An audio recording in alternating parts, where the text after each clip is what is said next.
Assalamualaikum warahmatullahi wabarakatuh. Saya di sini menjelaskan tentang perkembangan Islam di dunia di negara Filipina. Perkenalkan, nama saya Lailatul Hasanah. Saya Kanandrai. Yang pertama, faktor yang memengaruhi perkembangan Islam di benua Asia. Ya, satu, saluran perdagangan. Interaksi para pedagang Muslim dari Arab, India, Persia, Tiongkok dengan masyarakat lokal. Di pusat-pusat niaga, komunitas Muslim terbentuk di pelabuhan. Di pelabuhan-pelabuhan dua saluran tawaf. Ajaran tasawuf yang menekankan kerahmatan, toleransi, dan akulturasi budaya. Para sufi menyebarkan teosofi yang bercampur dengan ajaran lokal sehingga mudah diterima. Yang ketiga, saluran politik. Masuknya Islam melalui kekuasaan, terutama ketika raja atau penguasa suatu wilayah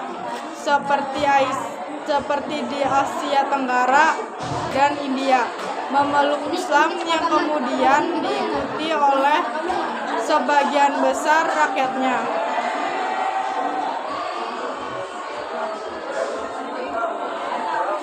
Faktor yang mempengaruhi perkembangan Islam di benua Asia. Yang pertama, pengembangan otoritas politik, disintegrasi dan perebutan kekuasaan akibat lemahnya kepemimpinan. Contohnya yaitu konflik Bani Abbasiyah. Kedua, munculnya kekuatan Barat. Kekuatan kolonial atau Portugis, Inggris, Belanda menguasai pos perdagangan menyebabkan penggunaan niaga Islam dan melakukan penjajahan di wilayah Mesir.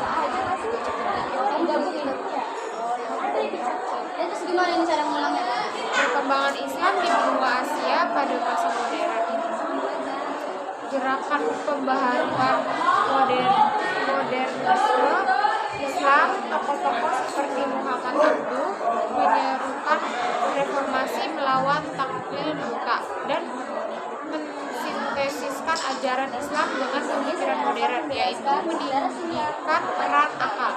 Nasionalisme dan kemerdekaan Islam menjadi basis perlawanan terhadap kolonialisme Barat yang berujung pada lahirnya negara-negara merdeka mayoritas Muslim seperti Indonesia dan Pakistan. Tokohnya yaitu Muhammad Abduh 1849 sampai 1905 Masehi adalah seorang teolog Muslim pembaru liberal dan mufti agung Mesir. Lahir di keluarga sederhana di Mesir. Awalnya merasa bosan dengan sistem pengajaran agama yang menonton dan hanya mengandalkan hafalan di Masjid Ahmadi.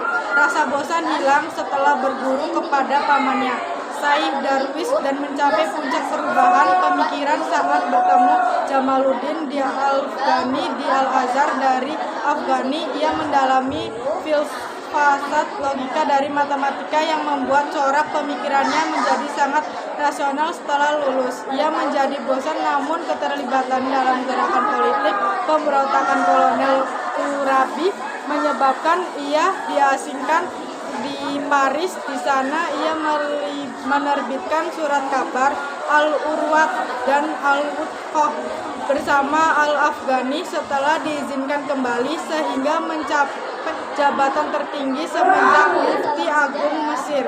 Kelebihan utama Abduh terletak pada perannya sebagai reformator profegis yang berusaha mengangkat peran akal. Ia menempatkan akal pada kedudukan yang sangat tinggi, meyakini bahwa Islam adalah agama rasional dan sejalan dengan ilmu pengetahuan.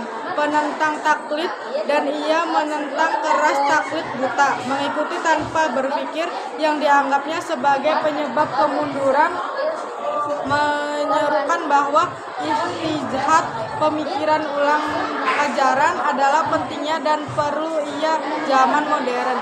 Ia mengakas kurikulum non-dikotomik yang menggabungkan pelajaran agama dengan ilmu pengetahuan modern.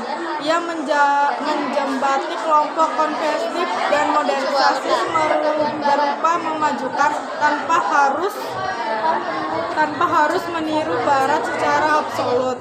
Motivasi sejak seorang Muhammad Abduh. Pelajaran penting dari Muhammad Abduh untuk menjaga generasi muslim yang maju. Pelajar harus memiliki semangat kritis dan anti stagnasi, berani mempertanyakan tradisi yang menghambat dan selalu mencari pemahaman substansial, bukan sekedar hafalan.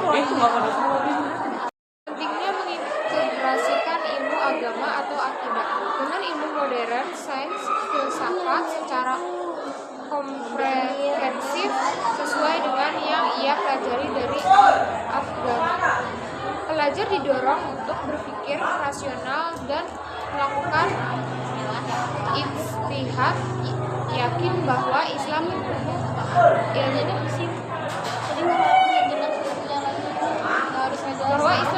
ilmu pengetahuan sebagai kunci mengatasi masalah modern. Pelajar termotivasi untuk tidak hanya fokus pada ritual, tetapi juga terlibat dalam urusan sosial politik dan hukum untuk membawa perubahan positif bagi masyarakat dan negara. Muhammad Abduh berdakwah di benua Asia sampai ke Filipina. Muhammad Abduh tidak melakukan perjalanan dakwah secara langsung dan intensif ke negara-negara Asia. Negara seperti Filipina, sebaliknya, pengaruh dan dakwahnya tersebar luas di benua Asia, termasuk Filipina melalui pemikiran, tulisan, dan murid-muridnya. Dalam konteks gerakan modernisme Islam dan pan-Islamisme. Peran sentral murid dan media cetak. Dakwah Muhammad Abduh yang pertama, sebagian besar disalurkan melalui dua jalur utama, yaitu yang pertama majalah Al-Manar. Abduh bersama muridnya Muhammad Rashid Ridho menerbitkan majalah berpengaruh ini di Mesir. Majalah ini menyebarkan ide-ide pembaruan seperti pentingnya rasionalitas dalam Islam, penolakan terhadap taklid buta, dan pentingnya ijtihad, penafsiran mandiri, jangkauan global. Al-Manar. Majalah Al-Manar menjadi bacaan wajib para intelektual dan ulama di seluruh dunia Islam, termasuk wilayah-wilayah Asia Tenggara dan Asia Selatan yang sedang berjuang melawan penjajahan seperti Indonesia, Malaysia, dan bahkan Filipina. Peran sentral murid dan media cetak dakwali Muhammad Abduh. Yang kedua, ada pengaruh terhadap gerakan reformis lokal. Meskipun Abduh tidak secara fisik berada di sana, pemikirannya menjadi inspirasi ideologis bagi tokoh-tokoh pembaruan lokal. Tujuan pan-Islamisme. Gerakan pan-Islamisme yang diusung oleh guru Abduh, Jamaluddin Afghani, dan yang dilanjutkan oleh Abduh, bertujuan menyatukan umat Islam global melawan imperialisme Barat. Ide ini sangat relevan di Asia yang mayoritas berada di bawah kolonialisme. Pembaruan pendidikan, gagasan tentang perlunya integrasi ilmu agama dan ilmu modern diadopsi oleh para pendiri sekolah-sekolah Islam modern di Asia seperti Muhammadiyah di Indonesia. Peran sentral murid dan media cetak dakwah Muhammad Abduh. Yang ketiga, transmisi ke Filipina, bangsa Moro. Pengaruh Abduh sampai ke Filipina, khususnya kepada bangsa Moro atau Muslim di Filipina Selatan. Secara tidak langsung,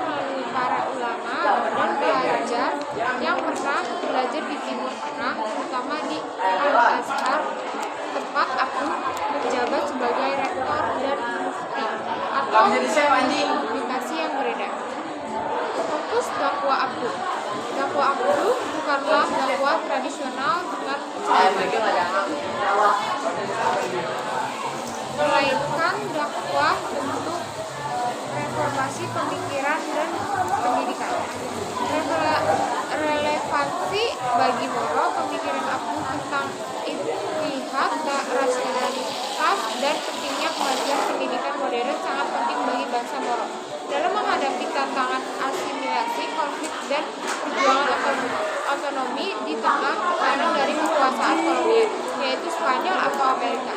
Dan kemudian pemerintah pusat Filipina, gerakan Muslim di Filipina seperti Dewan Dakwah Islam Filipina secara umum mengadopsi semangat reformasi yang senada dengan ide-ide modernisme Islam yang dipopulerkan Abduh.